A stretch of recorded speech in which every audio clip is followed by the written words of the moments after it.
Hi ಎಲ್ರಿಗೂ ನಮಸ್ಕಾರ. ನಾನು ನಿಮ್ಮ ಹರ್ಷಿತಾ. ಇದು ನನ್ನ ಡೇ 3 ವ್ಲಾಗ್. ಇವತ್ತು ಅಪ್ಪನ ಹತ್ರ ಬಸ್ ಸ್ಟಾಪಿಗೆ ಬೇಗ ಬಿಡಿಸ್ಕೊಂಡು ಬಸ್ ಸಿಕ್ತು ಅಂತ ಹತ್ಕೊಂಡು ನನ್ನ ಸ್ಟಾಪ್ ಬಂತು ಅಂತ ಹೇಳ್ಕೊಂಡೆ. ಆಮೇಲೆ ಕಾಲೇಜ್ ಒಳಗೆ ಹೋದರೆ ನಾನು ಹೋಗೋ ಅಷ್ಟರಲ್ಲಿ ಲಿಫ್ಟೇ ಹೋಗ್ಬಿಡ್ತು ಗುರು. ನನಗೆ ಏನು ಮಾಡಬೇಕು ಅಂತ ಗೊತ್ತಾಗಲಿಲ್ಲ.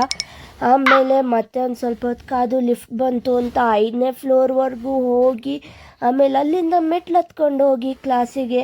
ಆಮೇಲೆ ಲಂಚ್ ಬ್ರೇಕಿಗೆ ಬಿಟ್ಟಿದ್ರು ಅಂತ ಒಂದು ಸ್ವಲ್ಪ ಲಂಚ್ ತಿಂದ್ಕೊಂಡು ಆಮೇಲೆ ಇರೋ ಕ್ಲಾಸ್ ಕೇಳಿಸ್ಕೊಂಡು ಆಚೆ ಬಂದ್ವಿ. ಆಚೆ ಬಂದುಬಿಟ್ಟು ಬಸ್ ಸ್ಟಾಪಿಗೆ ಹೋದರೆ ಅಲ್ಲೂ ಒಂದು ಬಸ್ಸು ಇಲ್ಲ ಗುರು.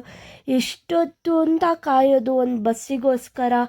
ಆಮೇಲೆ ಹೆಂಗೋ ಮಾಡಿ ಫೈನಲಿ ಬಸ್ ಬಂತು ಅಂತ ಹತ್ಕೊಂಡು ನಾನು ನನ್ನ ಸ್ಟಾಪಲ್ಲಿ ಇಳ್ಕೊಂಡೆ. ಅಪ್ಪ ಕಾಯ್ತಾಯಿದ್ರು ಅಂತ ಅಪ್ಪನ ಜೊತೆನೇ ಇವತ್ತು ಮನೆಗೆ ಬಂದೆ. ಇಷ್ಟ ಆಗಿತ್ತು ಇವತ್ತಿನ ವ್ಲಾಗ್. ಸಿಗುವ ಮತ್ತೆ.